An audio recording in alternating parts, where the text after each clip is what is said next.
Hello and welcome back to Together We F.E.E.L panel conversation here on the Embracing Layers Network. This is our first live panel in 2026, so Happy New Year. I meant to get on here last week. I got back from the holidays and I had no voice. So we took another week off. So now we're here and we are going to talk about today feeling financially empowered. And this is going to come across in a multitude of ways. I've got 4 fabulous women here who work in this industry, that can help you in this industry, but can also talk to you about the fact that you can work in this industry too. I think sometimes we have over time seen a lot of men in the industry, haven't really maybe thought of ourselves, and it doesn't matter what season of life you're in.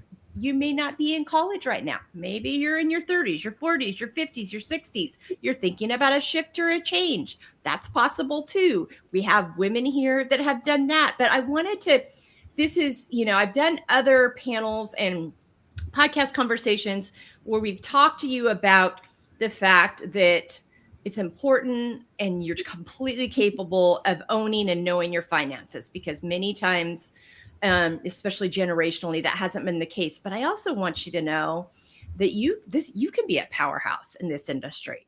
This can be an avenue for you to work in. And I wanted these ladies to get a chance to meet each other too, because I think it's so great to have other women that you are connected to in the industry. So I'm very lucky today to have with me Amanda J. Scott. She's coming to us from Australia, folks. It is Tuesday morning down under. So she has already survived Monday. So that's the good news. Tomorrow's coming. We know that. She has solidified that with us. We have Angela Yacobelis, Maria Mai, and Tina Mystery. Angela and Maria come to us from Southern California. Tina's here in Fresno, California with me. I've met these women through all different ways. I've met them through my connections at Podmatch. I've met them through conferences that I've spoken at where we came together. I've met them through local organizations that I'm a part of. So that's also such a great and powerful way. And what I love to do is like, wait a minute, these guys might be able to support and help each other too, and support the listeners out there. So this was a multi-pronged approach for me today. So welcoming all of you. I'm going to start with Amanda. Talk to me about why you chose the route you chose, and what is it that made you decide it's what you wanted to do? Lovely. Well, what I do is I am an author, and I help people who have experienced or are experiencing financial or emotional abuse. To gently heal what's been broken and make positive choices in their life.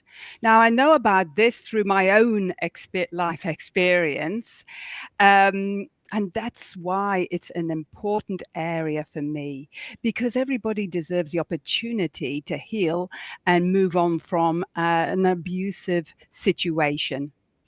Yeah.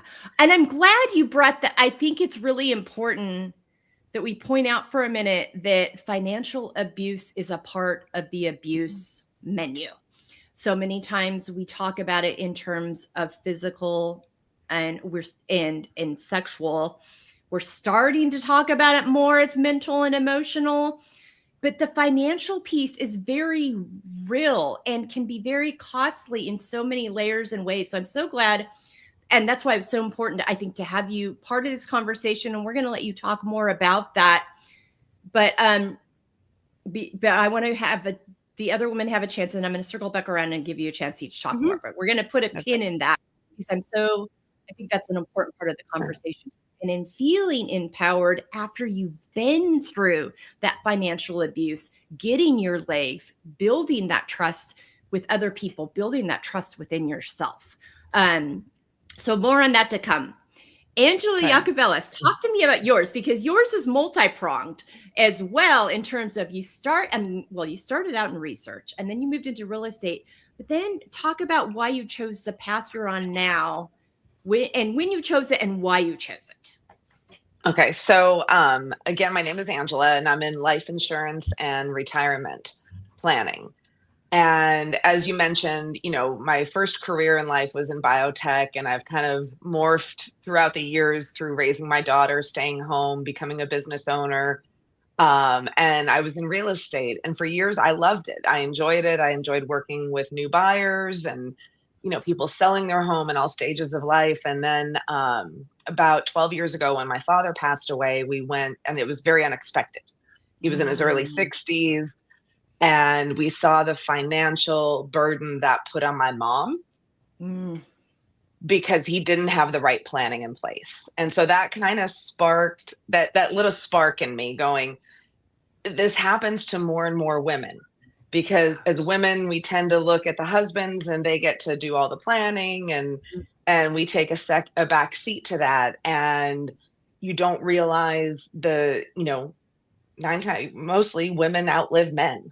And, and we're the ones left going, now what? And I saw what that did to my mom. And like I said, that kind of sparked it in me that I wanted to do something about that. And it took till about 4 or 5 years ago when I really, she was moving into our house, and, we were really seeing the financial repercussions. And that's what got me to make a move and reach out to my local agent, actually. And she had wanted me to do this 15 years ago.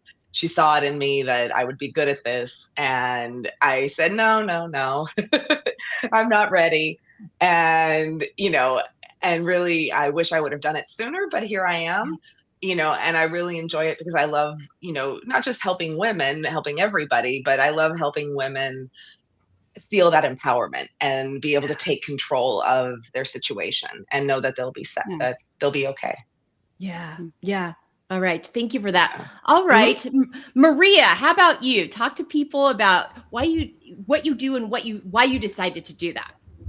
Yeah. And for me, it was because I never knew what to do with my finances since I started working. And you would think that they teach us in school, or at least in the business school. I graduated from the business school, and they didn't teach us anything. So I taught myself. I started with investments. That's my passion and my favorite thing to talk about. And one of my best friends told me, hey, you're like the only female I know that talks about money at all. And I was like, oh, that's a problem. So I decided to not only teach myself. I was working at corporate and I wasn't really feeling fulfilled, and I wanted to do something different. And so I decided to switch to be a financial advisor, because I was already doing that on the side for my friends, my parents, my sister. And then that's how I got on this. And as a financial advisor, investments, yes, that is important, but I also do the protection piece too, insurances as well. I also work with a lot of business owners. Their planning is crazy, helping them not only implement retirement accounts for themselves, but also their employees. And then group insurances, there's a lot. So I work in that space as well. Yeah. All right. Thank you. And Tina, my friend, how about you? So my name is Tina Mistry. I'm the owner and senior financial advisor at Portfolio Advisors. We're a local, independent financial planning and investment advisory firm. The firm's been around for about 35 years. I'm just reaching my 20th year here, and I took over from the previous owners in the last few years, and that's a whole nother story in and of itself. But I'll say that I got into this totally by accident. I was a broke college student, trying to figure out pursuing a finance degree and trying to pursue a career, and I knew I didn't want to go into investment banking or just kind of the typical career paths that were offered. And I had a friend who was moving away, getting married, and she basically said, hey, I work for this firm, Portfolio Advisors, and I need somebody to replace my client services associate job. And I said, well, it sounds like it's in finance, so sign me up. And here 20 years later, I own the company. So totally by accident, but I fell in love with it along the way. And we primarily work with folks who are just a few years away from retiring. We typically like to work with folks a lot earlier in life, but it just kind of fits into our wheelhouse. And when people really kind of start taking these things seriously is a few years away from when they're actually kind of cutting ties with their job or career. So that's typically who we work with. And I've just sort of fallen in love with working with that clientele, helping them solve problems, helping them sort of navigate the complexity. But I think most of all, avoiding a lot of potholes. About a little bit of ways through my career, I personally, through my family, went through a pretty significant financial struggle. And if I didn't have the knowledge that I had at that particular point in time, I think things would have looked a lot worse for myself and my family. So I think through some life lessons is probably what has sort of made me stick around and want to continue along this career path. So yeah. All right. Thank you. Okay. So I'm going to go back to Amanda. Talk to me. What was the driver behind you deciding, hey, I'm going to be a resource to women, but talk to me about what financial abuse might look like, because I think I don't think we talk about this enough. And so give some examples of what that might look like. Well, financial abuse, it didn't start with money. It started emotionally for me. So the emotional abuse enabled the financial abuse because I was too scared to question my husband's decision. Why? Because all I wanted was peace and for the constant tension in the house to be relieved. So I did as I was told. So I was conditioned to doubt myself, my instincts, and my right to question things. And once your self-trust is eroded emotionally, financial control it becomes very easy. So, I was trained to believe that my role was to trust and not to challenge. So I stopped asking questions, not because I didn't care. It was because I didn't trust myself enough to think my question was valid. So when you're made to feel difficult or ungrateful for wanting clarity, you learn to stay quiet. And this silence creates a perfect environment for financial control to grow. So that's when I talk about financial empowerment, I always come back to self-trust, because without it, money becomes another place where power is taken away. Wow. Yeah. Thank you so much for that. How do you think, when you realized this for yourself, and you're I know from our conversations, you're in a different space now. What were your first steps that you took to trusting yourself? Because it's one thing to say, I need to trust myself. I need to trust my instincts. I need to trust my intelligence. What are the kind of steps that you had to take, and now you help others to take to get there?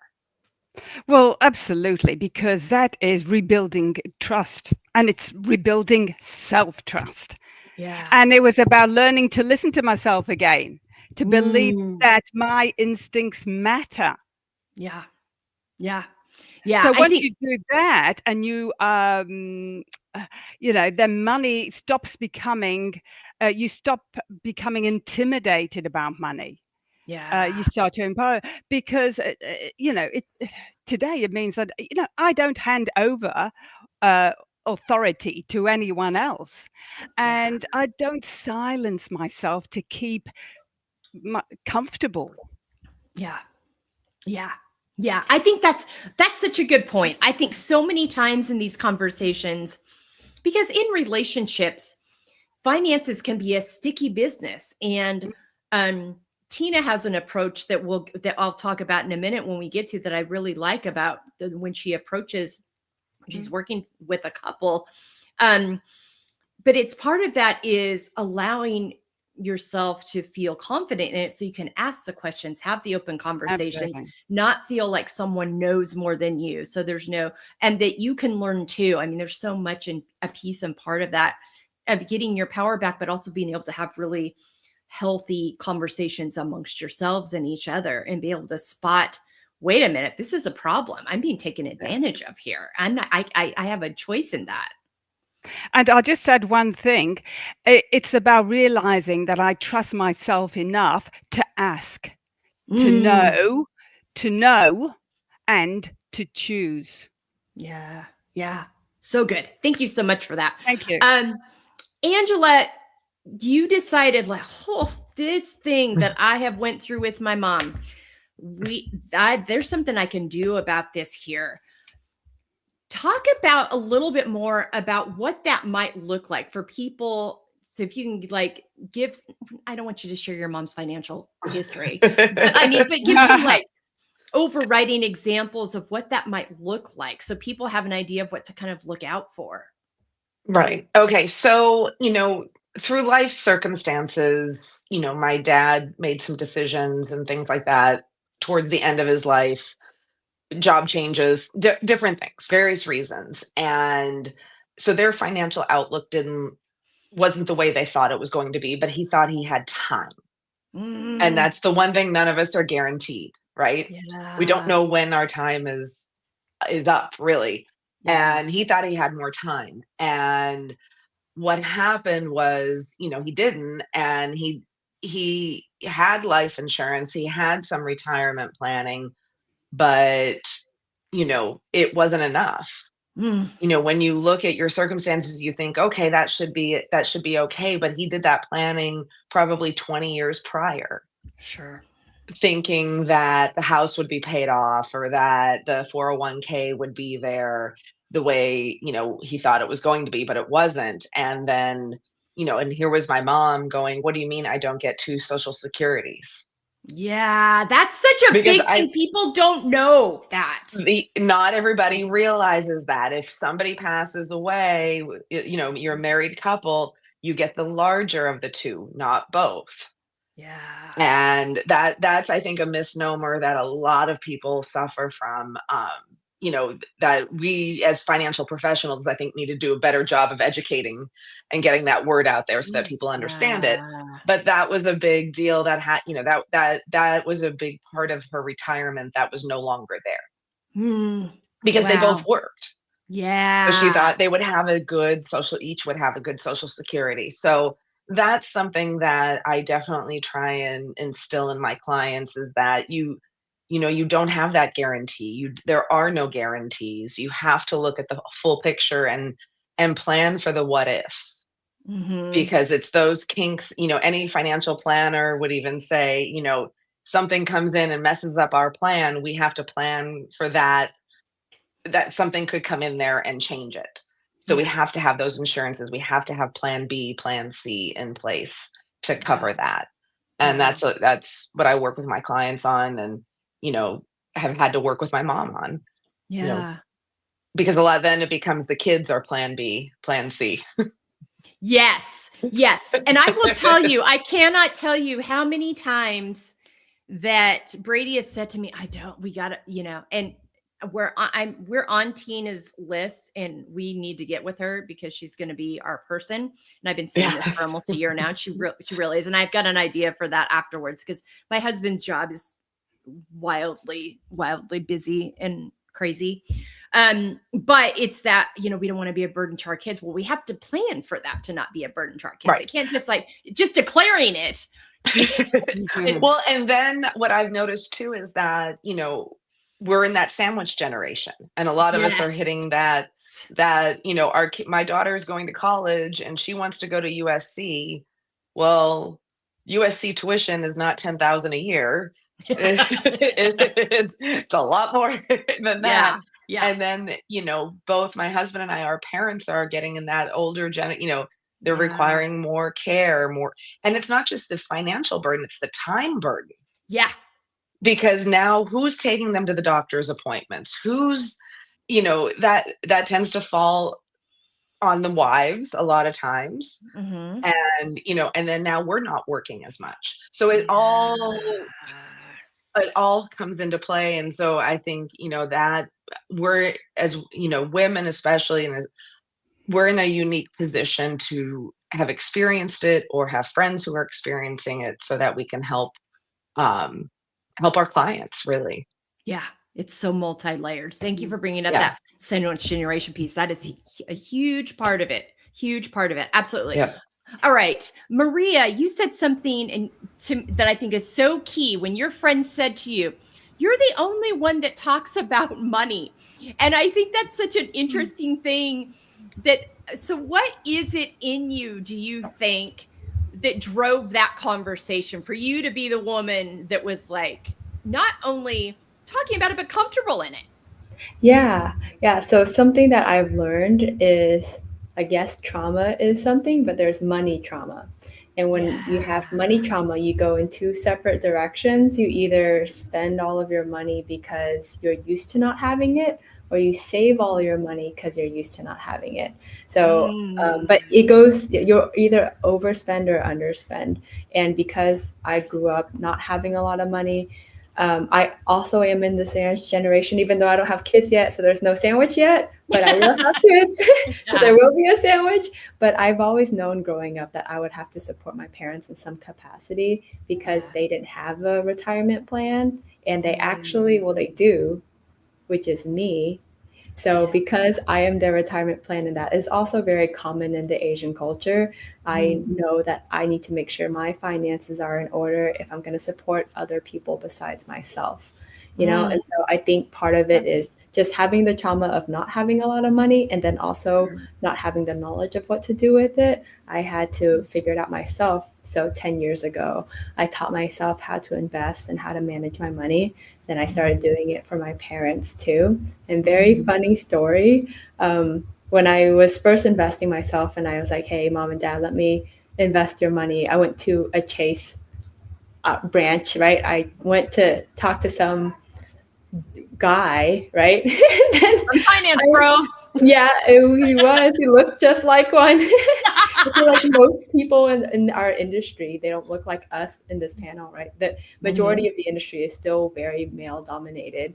But he was just like, yeah, like we'll put it in here. And I was like, sure. And so every day my parents called me every day for a year and they're like, it's going down. And I'm like, just wait a second. Because of course, in 1 year, your money's not going to grow. You have to let it sit for 5+ years, So after the second, third year and so on. And, now after 10 years, even if the market crashes, they are still up from where they were, And so now they're like, you can do whatever you want with our money. And so now they just give it to me and then I am investing for them. So that's kind of why I am so passionate about it. And I guess the reason why, and being a female, not many people talk about it. I just noticed that everyone I was talking to was a male. And then my best friend was just a female. And then she, when she mentioned that to me and I reflected back on every single person I talked about money with, it was always a man. And that's fine. That's okay. But I think us all women being in the industry, it's just like, I would rather talk to a female. Men are fine, but I don't know if I want to listen to a man when it comes to my finances. And I think it's pretty, not all women, but I think a lot of women. And we also understand each other different, in a different way than like a man would. Yeah. So, yeah. Yeah.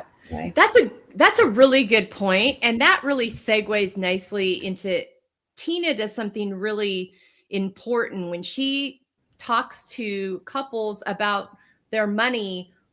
They both come in and she makes sure they both understand what's happening. Yes. And I think that has a lot to do with what Maria was saying. So talk to me about what you were very fortunate in that you were surrounded by mostly men, but they always believed in you. And you were very fortunate to have that, which is, it's sad to say fortunate, but that's just kind of how it is. And so because of that, you were able to do what you do now and now own it. But what led that decision to be like, oh, this is very important that I'm not, when John calls me and John wants to make an appointment with me, that not just John comes, he brings Barbara too. And we're going to make sure that John and Barbara are both square here. Talk to me about that importance of that decision. Yeah, there's I think from a standpoint of getting our clients buy-in into our process and what we do and how we do it, and having them feel and know that they're a part of, the entire process is really important. If they're more likely to implement the advice and follow through on things if they're both involved in the process, and again, know that they have that quote unquote investment into what we're doing. So there's that. I think, in a lot of circumstances, it's the husband that passes away first, and then the wife is the one who is left sort of to continue on and make sure her finances are taken care of and she's provided for and that sort of thing. And we've had a number of circumstances where, yeah, maybe it was a more male dominated situation and the wife kind of comes in after he's passed away. Maybe we haven't worked with them, together. And there's a huge learning curve, that huge education process that has to happen. And it's all very, very doable. I think the moment that I see those widows just sort of realize, hey, I can do this, or I understand this, or, they're playing back to me certain strategies we've talked about, several years down the road. I think that's just super rewarding in terms of part of what we do, because we lead with education. We want to educate our clients and make sure they understand what it is that we're doing, and they kind of learn things along the way. So yeah, it's absolutely crucial to the relationship. And I also think too, we typically work in teams with clients depending on the circumstances. And Melissa, you alluded to sort of my career path and working with, I worked with 4 other gentlemen that were advisors, and they always brought me into the fold, never really questioned the fact that I was a female, that I couldn't or couldn't do something.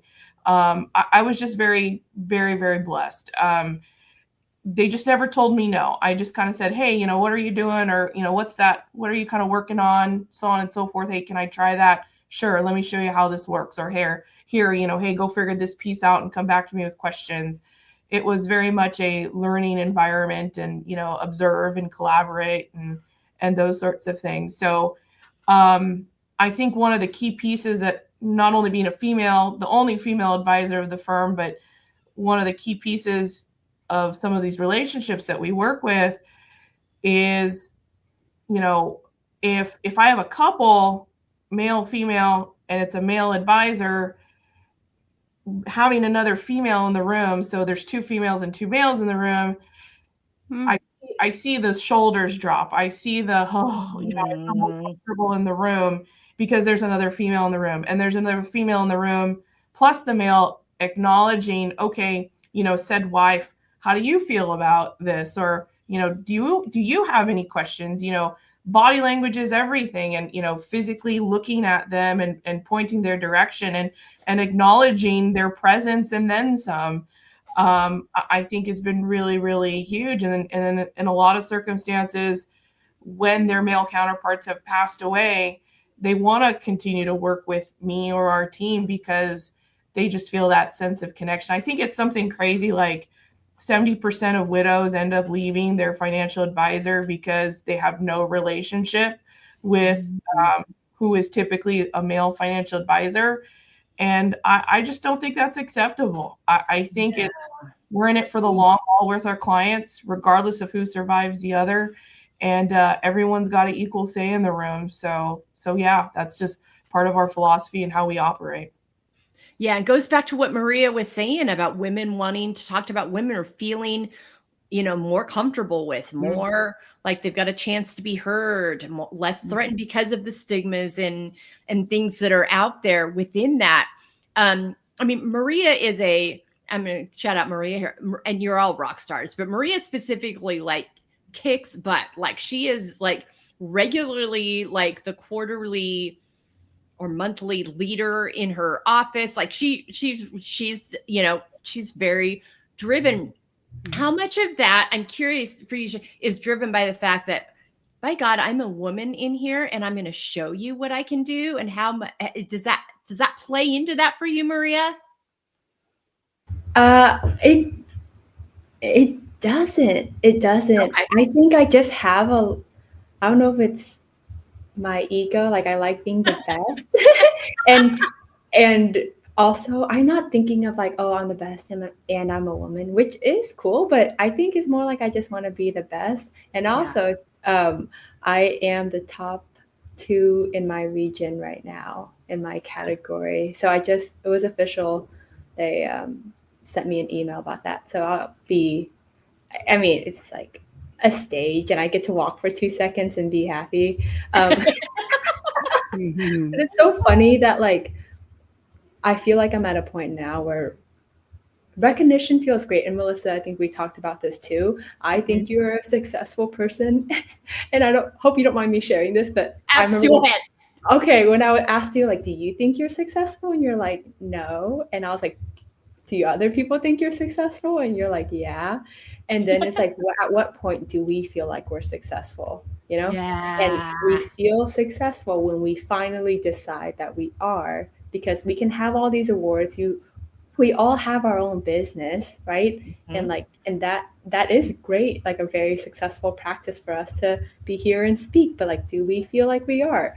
And so and then the awards, I have learned, and I knew this would happen, but it's great, but then it's fleeting, Yeah. And what is very rewarding is the clients that we serve and that we help, and that feels 10 times better than any award. Yeah. So it sucks because I was thinking that if I won all these awards, I'll finally be happy for the rest of my life, and I know that that's not true, but I think I have to like experience it. So I think what helps too is that now that I really don't care about awards, it kind of ends up happening because my focus is my clients. And even though that has always been the case, you know what I mean? But you show up differently when you're just there for them versus any kind of like recognition that you can get. So it's just like constantly learning about life. And I think it's also just like learning about yourself and what fulfills you. Yeah. Yeah. Thank you for that. Yeah. It was so funny when we were recording our podcast together, Maria turned the tables on me and I was like, oh, damn, I gotta answer that is such a good question. And I have to be honest because I asked my guests to be honest.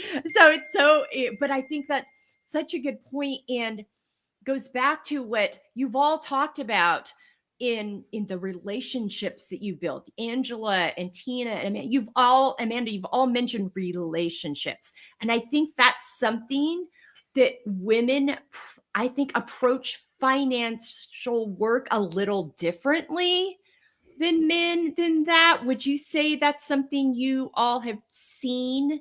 Anybody can speak up on this. Absolutely. I think, women just have a different approach, not better or worse, but it's just different. And remembering to look at the female, if you're talking to a husband and wife, a lot of times, for some reason, I've been on that other end of it where the person is talking to my husband and not me. And I'm like, hello, he has no clue. He doesn't pay attention. I don't know why you're talking to him. It's me who's going to give you the yes or no. That's such a good point because it's so funny. For Brady and I, he handles like the longer term stuff, the investments, and I handle the day-to-day, the monthly. If somebody asks him what, how much we pay, he's just like, I don't know. And if somebody asks about what we're invested in, I'm like, I have a rough idea. I know where to find stuff. I know who to call when I need to know. And he knows the same thing. I mean, we know where to find. We've cross-trained each other, but but I think it's so interesting that assumption that is made in the looking at peace. I want you all, you've all had a chance to talk. I want you all, and we'll start with Amanda and go around the circle to have a chance to ask each other questions or make any statements off of things you've heard from each other. So we'll do that next. Amanda, do you have any questions for anybody or any statements or thoughts based on anything you've heard? Well, I think, Tina, fantastic. You bring both of them in together. And I really think that is so important because often the woman is left at home and the man goes and he is control because some men like control. Yeah. So, I mean, maybe you don't have clients like that, but there's a lot of men that like control because money is linked to power and control and safety and fear and worth. But you see, for a long time, money carried a lot of shame for me because I'm made to feel bad around it. Yeah. Yeah. I think that's such a, I'm so, all the emotions that come with money and having confidence in it and trusting yourself in it, how that impacts those emotions. Yeah. But you see, I was always left in a position where I had to ask for money. And, you know, the way it made me feel, I felt like a burden, like I was incapable, like I didn't deserve financial independence. So, you know, I had to, and then I felt, also felt scared, too scared to access money from the accounts and the credit card because of the repercussions being yelled at. So, you know, I learned to avoid and I learned to make do. So I avoided money, and avoidance creates the overwhelm for me. Yeah. So looking back, you know, the real step for me was to admit it, you know, that this was not love, that this is not what I deserve, that nobody should have to ask and beg for money as though they, in a partnership, as though they're a child. Yeah. You see, so when you've got that happening, it's really not about it's about building that emotional safety within yourself. Yeah, it's about releasing the shame and reclaiming our sense of worth. So it's really stepping into that area, the emotional side, and fixing the emotional side first, because a man who doesn't want to have the woman controlling the finance because he loses, you know, he's insecure, will not have her in one of your meetings, Sina. You know, he won't be there. Yeah. So it's about really helping women. And I think it's wonderful what you're doing, saying, yes, I think it's right to bring them both in together so they both know what's happening. Because when they do pass away, often this happens that they're left with no money. They haven't got, because the will's made and it takes a whole year to sort out the will and for probate to come in. So it takes a long time. And, you know, the woman is left with nothing and she can't get assistance. She just has to wait. So I think it's wonderful what you're doing anyway. And I think more of that needs to happen. I really do. Yeah. I have a question for you, Amanda, because you've been on that end of it. And for those of us that are working with couples or helping people, what are some of the things, if we see a situation where we see that the wife or they're not really involved, they're being pushed out, what is maybe one or two things we could do as advisors to help pull that back in. I mean, we're not going to solve the relationship problem. I get that. That's a whole that might be a ask, but one or two things that we could maybe do to help give them some power back in that financial setting. It's a hard one, because really it's only until the woman sort of admits it herself, because it's very hidden. It's a lot of it is about it's a hidden abuse, and people, a fear of judgment comes up, lack of resources. But I think it's really about talking about it, mentioning it, talking to your client if they don't want to bring in the wife, that this is an important area for her to know about. But really, it's about her becoming aware, because she can't speak up. That's a problem. She's lost her voice. She is in silence. She's fearful. She's in fear.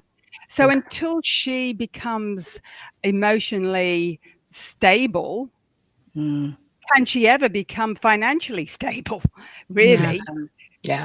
So she needs to become trust. But I would make sure that this is a normal in your business, that the wife comes.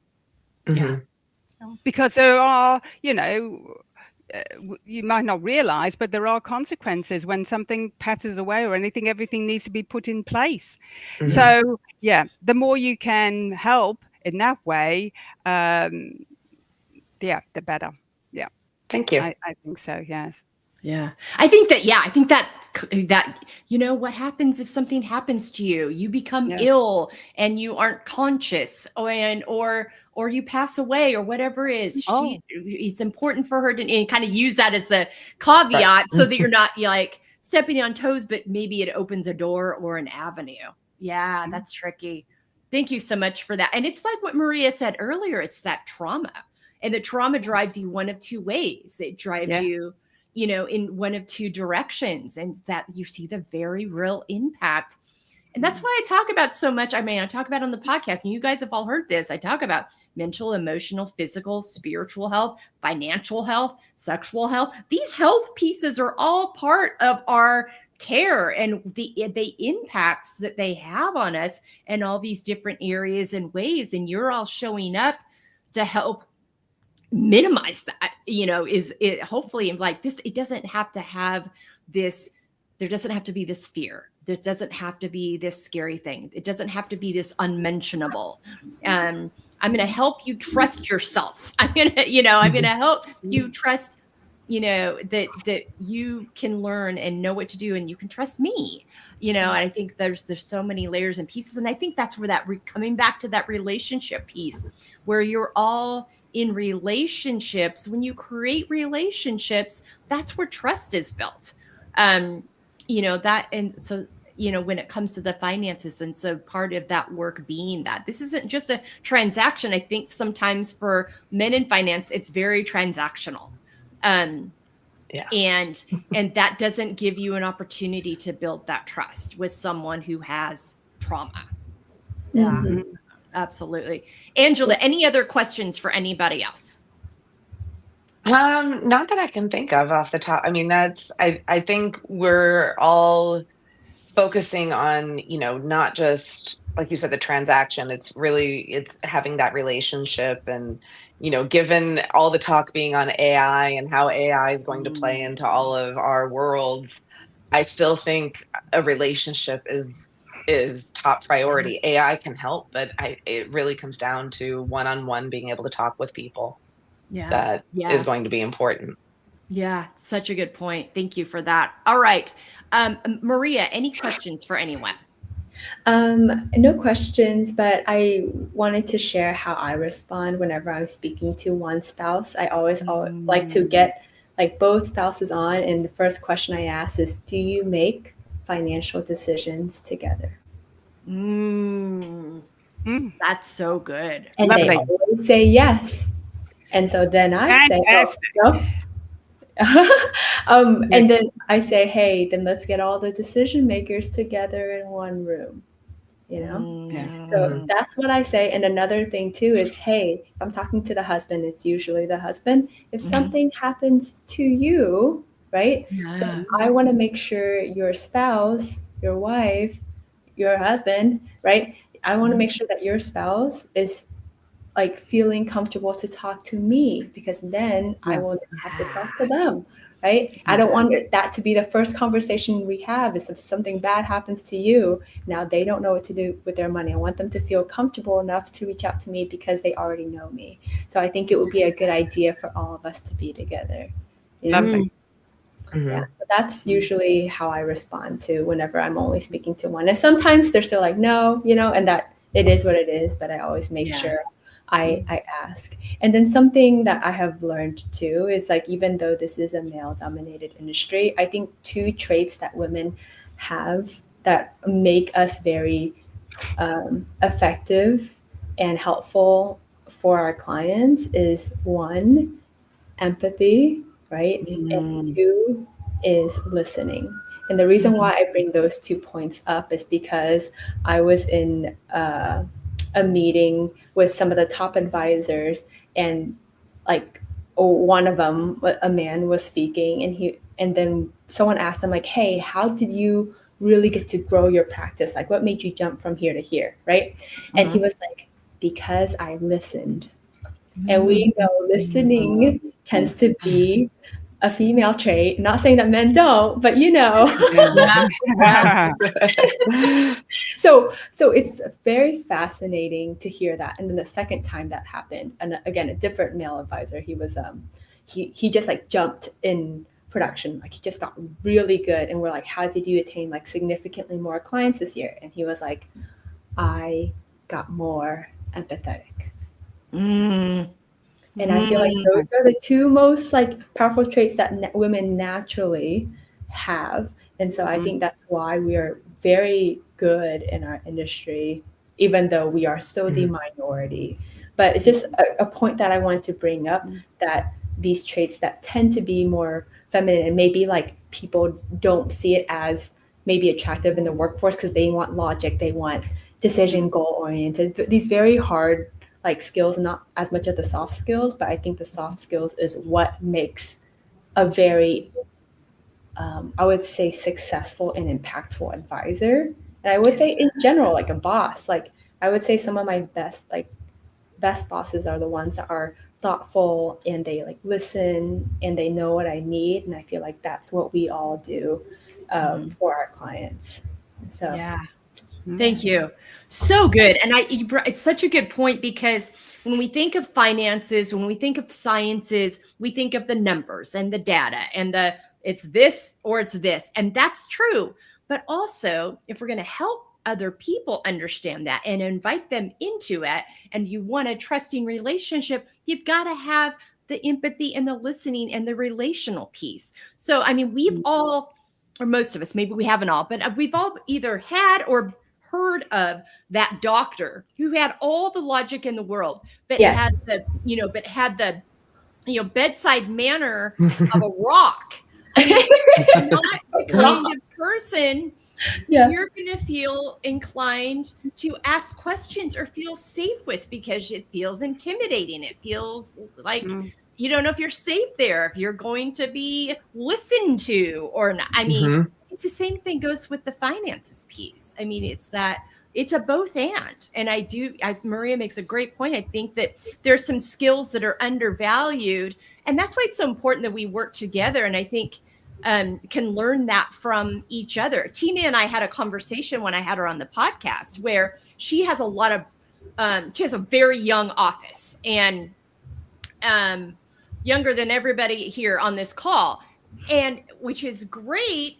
And also I asked her, and a lot of them are guys. I'm like, what are the kinds of things? I mean, you're dealing with people that are much older, and many times, how do they feel about talking to the 27-year-old who and trusting them? And so I know you've done a lot of talking and training with your people about those very pieces of being a good listener, and not only showing that you have the chops financially, but you are someone that can connect with them. Yeah, we like I said, we work in teams with clients, and all the other advisors in the office are males. So like you said, they're younger. So I'm usually sort of taking the lead in the meeting, and then they're kind of taking notes, and then we split the agenda. So they're maybe talking about some topics, I'm talking about some topics, that sort of thing. But one of the things that we've tried to do to not only help younger advisors sort of build up those chops, but also to help build strong relationships with clients is we take notes and we listen to, what's their pet's name? What do they like to do? Where are they going on vacation? How do they enjoy their free time? Are they celebrating a wedding anniversary? Just some of the life moments, because those are the things that matter to our clients. Is how do they get to spend this money, as opposed to building the biggest pile of cash by the end of their lifetime. So we like to talk to them about those things. And I feel like helping kind of bridge some of that generational gap there between some of my baby boomer clients versus some of my Gen Z, employees here. It really helps them show their level of empathy that they have for our clients. They're really in it with them. They really want to genuinely get to know folks and help them. And so yeah, I think it's a lot of the little things that we try to do with our clients as a team, to work with folks and not only make sure we're listening to them and making sure that they're feeling heard, but also building that personal connection and relationship with them. Yeah. Good stuff. Do you have any questions for any of the other panelists? I don't. I was just going to say, this is a fantastic, hopefully this has shown the audience that this is such a great profession for females to get into. And the three other ladies on this panel are total proof of that. And there's so many different career paths that you can take in this industry. And I think that's important to know. There's a lot of great resources, like on the CFP board website, about career paths. And you don't have to be a traditional rainmaker where you're bringing in a whole bunch of business and that sort of thing. If you just want to work with folks and be there for clients and be more of a service advisor, where you're just meeting with clients and you're building plans and you're building investment portfolios, there's a lot of different career paths that folks can take in this industry. And I think as long as you come in with what Maria said in terms of empathy and listening skills and approach it as a relationship as opposed to transactional, a successful career can be built in this field. Yeah. Thank you for that. Just, so good. Just to piggyback on that. Sorry. Go ahead. For women that are interested in this field or they're starting out in this field, there are organizations that help other women, professional organizations. I'm the vice president of Women in Insurance and Financial Services, WIFS. It's a national organization. They have local chapters. You can go online. They have Zooms once a month. We have meetings in Los Angeles once a month. It's a great way. It's not your typical networking group, because we're all in the financial field in various parts of it. We're there to mentor as well. So if you're considering it, it's a great opportunity to reach out to your local chapter or, talk to somebody within the organization and just pick their brain. They're a part of it. They want more women. That's our goal, is to get more women in this industry. So definitely, I mean, if I'd make a pitch, I'd say, reach out to other professionals, and that's a great place to start too. Okay. And we'll put that link in our website, and we'll put the CFP one in there too. That's just good information for our listeners to have. We're also going to have all of your links on our show notes, and it's so people can access and figure out how to find you. We could talk all day about this. It's such a multi-leveled, and we had such a, what I also liked about this too is we've got multi-generations here. We've got 30s, 40s, 50s. We've got many of us that are in this at different stages and different levels and are engaged in different ways. And we've addressed, I think, that money is more than money. Money is about relationships. Money is about trust. Money has impact on our emotions. It impacts relationships. Amanda brought up so many important points about how this shows up in relationships and what to look out for and how we get our power back, and starting conversations. Go ahead. I was going to say one thing, and that is really, it's about awareness, and it's about acknowledging it, accepting it, right? So noticing when something's not right, registering the discomfort, and instead of dismissing it, do something about that. And at first, it's not, you don't need confidence to take action. You need clarity, because what happens is that clarity, you need to start understanding one document. You need to ask one question, clarify one decision. So with that starts to build that self-trust. And that's such a good point. That's the way, to start moving forward. And then look at this. You don't need to have it all figured out. You don't need to know what the next steps are, because look what we've got here. We've got support. Tina, Maria, Angela, Melissa, we're all here to help and support you. And there are professional people like you were here today to help us get through this. So you don't have to walk the road alone. If you are emotionally and financially abused, there is help out there. And there is clarity, there is confidence, and there is joy. Thank you so much for that. That was so good. That was such that was so good. It's wonderful. When you recognize it, it just cracks open the door to freedom. And it's financial freedom as well. But it's about really getting into your emotions and being safe in your emotions and values. Don't let other people define your values. Move forward. You get to do that. Yeah. And absolutely. And the world's your oyster. It is. Oh, I love that. Thank you so much. All right. Angela, do you have one last thought? That was a great one from that you'd like to share with our listeners. Take the blinders off. We're all afraid. If I don't look at it, it doesn't exist. And then I don't, and people are afraid to just look at their situation and understand it and take that next step. They think if they go like this, it'll all go away and we can magically have everything we want. It doesn't work that way. So take the blinders off, meet with somebody, talk with somebody, and make that next step. So good. Maria, how about you? One last thought. Yeah, it's similar to Angela. It's like you can have all the financial education in the world and do nothing with it. So it's not about having more education. It's about doing something about it, because once you take the action, that's when you change your finances. You take no action, you had education, you did not improve your finances at all. Yeah, that's such a good one. Tina, how about you? I'll just build off of what Amanda had alluded to in terms of just one thing at a time, right? Ask one important question, find out, one important piece of your financial picture. What's the mortgage payment? That's all you got to find out today.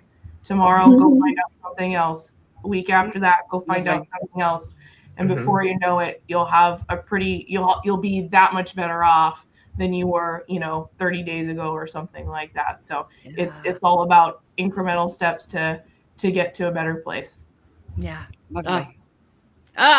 Thank you so much, all of you. I'm so excited to do this. When I saw all of you RSVP, I'm like, oh, this is going to be so good and so important, because it's, again, that multi-pronged approach. And I think we've hit on so many of the layers that are involved in our finances today. So thank you all for joining me. Listeners, information's in the show notes if you want to know more about any of these fabulous women. I'm also going to have a couple of the links up to the organizations that they're referred to. Hopefully this gave you some things to think about, some actionable thoughts, and some, realizing that you're valuable, you're worthy, and you get to choose. You get to choose. Now, that's where I'm going to leave you with today. Thank you to Amanda, Angela, Maria, Thank you. Tina. Thank you. Thank you so much. Lovely to meet you all as well. Yeah. Hello to all the listeners. All right. Appreciate you all. Take good care. Have a great rest of your week. And we'll see you next week here on the Together We F.E.E.L panel show. Have a good night. Good night. Lovely.